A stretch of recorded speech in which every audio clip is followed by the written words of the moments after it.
My name is Diana Mary Laroni, also known as Mary D, and I am a multidisciplinary visual artist based in Kampala, Uganda. I use maize husks as a material to create artworks, and my works rotate around photography, installation, sculpture. It's just all around multidisciplinary. I've always been inspired to become a sustainable artist, and so I remember in sculpture class back in school, we were told to explore many materials and there was no limitation. And then I came across maize husks and I used it, and in the process of exploring it and manipulating it in different ways, it found home in my heart.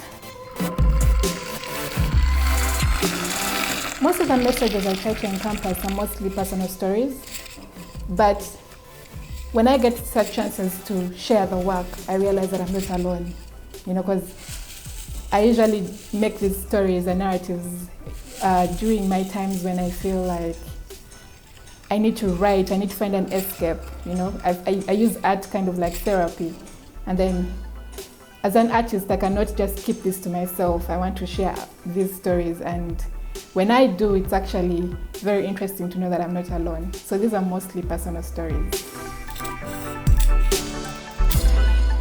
Most of the things come with being a woman, trying to understand where I belong in society, the things I have to do, And I had so many questions I was asking myself regarding why I have to do certain things, especially being raised in a modern family or a modern home, but with all these traditional values, And then you're having this life of trying to balance career and also these things of caretaking, being a traditional person. It was really not making so much sense to me.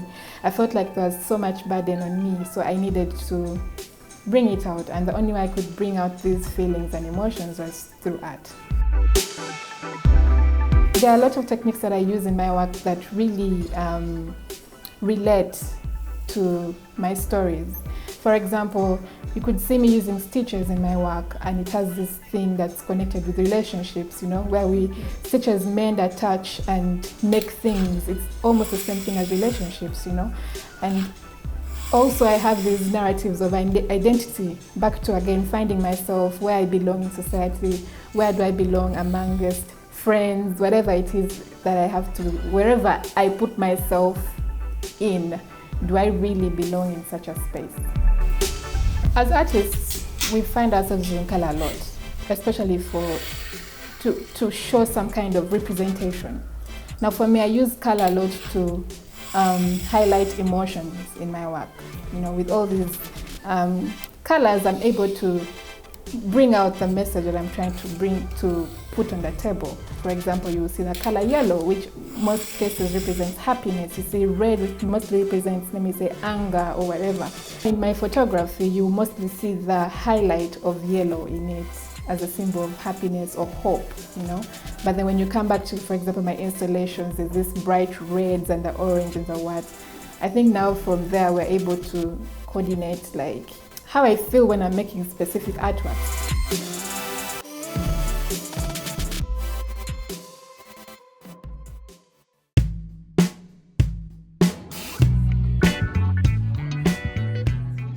By-Abakazi exhibition is mainly about addressing gender roles and how they confine women in a domestic space. So the exhibition, that's why the exhibition took on the shape of the living room, the kitchen, and the area. And you find like, if you think of your house, these are the three areas you will interact with mostly, and the bathroom. So the bedroom has Mary D and her unusual places. This one talks about letters that she wrote to her mom and just that relationship between the mother and the child. Then the other one is unusual place, and it's a stove with fire of it, and it's addressing like the first woman's thought, and why it's placed in the bedroom is, when I wake up in the morning, my first thought is, what am I eating today?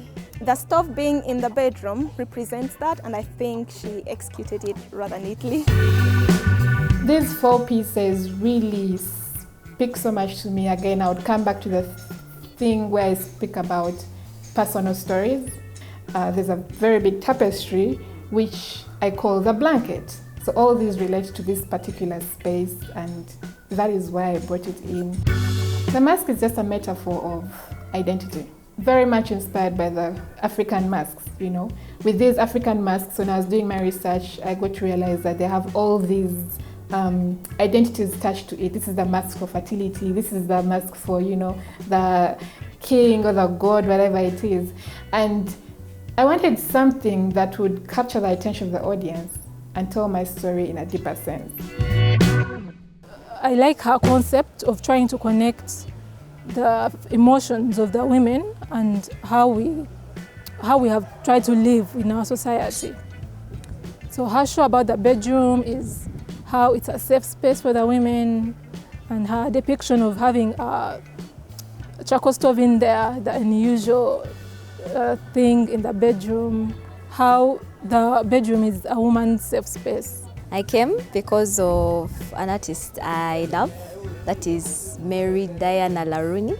Basically, she was saying that women are only described to be in the kitchen or to take care of children, but there are other ways that you can describe her. And she was trying to say that they can be all these other things. I have a slogan that I usually say, and it's like, I do art for the people by the people. And the By-Abakazi exhibition is really aligned for that, in form of doing art for women by women. So it's really amazing that we are able to share these works with the audience, and cannot wait to hear the interesting narratives and feedback people have towards the work.